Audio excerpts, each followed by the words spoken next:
So, this is a podcast about my journey into the waiting season. So, I'll never forget years ago, I was talking to this guy, right? We were talking, and we was going to take our talking to another level, and cuffing season was about to be over with for me.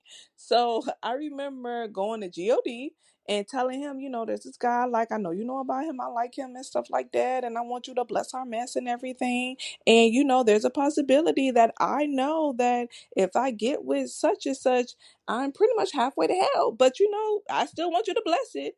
And there was a part of me, I'll never forget, there was a part of me that was like, if I go with him, I don't want to lose God, knowing that I would. And I remember making that decision, which I didn't know that decision would thrust me into my waiting season.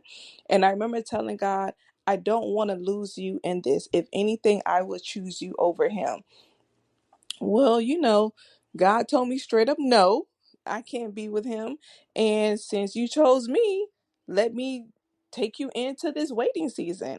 Now, the waiting season for me is the winter season. So let me help you out. Seasons of natural, that's how it is in the Bible. There's a lot of similarities. The only thing that's a little different is the timing. And if Jesus put you in a season, it don't last 3 months. Okay. It could last years, right? Last 3 years. So I remember going into this winter season, which if you stay in a state that goes through seasons, and the winter season, things die. Nothing can live because of the cold, because of the conditions, right? So things die, things are cut off. And when the spring comes around, you see these beautiful flowers that begin to bloom. So that's how it is spiritually. God is going to take you into this winter season where there are things that are going to be cut off. There are things that are going to be cut off, and you're going to feel it. If you ever had like something cut off your body, a paper cut, a finger cut, or something, it does not feel good. It tickles, right? Especially in your private area.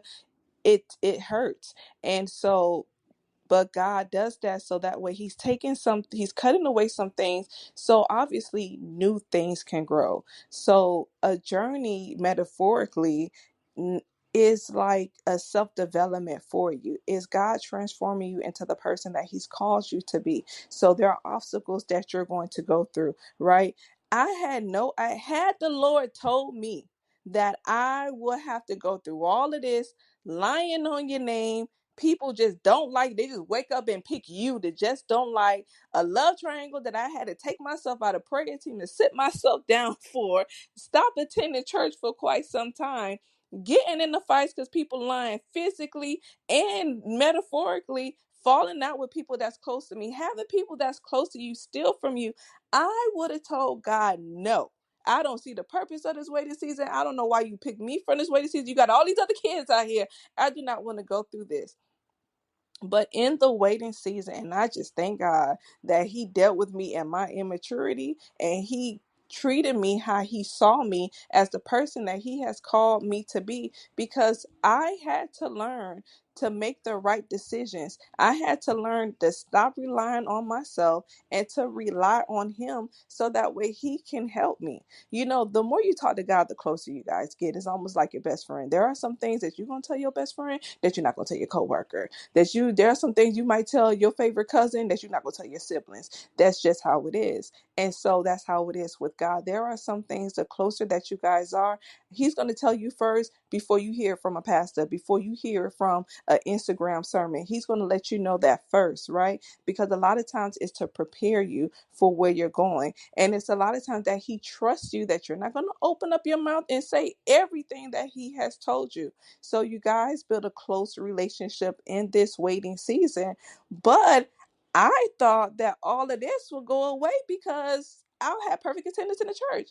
And come to find out, it was not like that. Come to find out, I had way more issues than what I thought I had. But the journey that I was on, those things led up to my waiting season.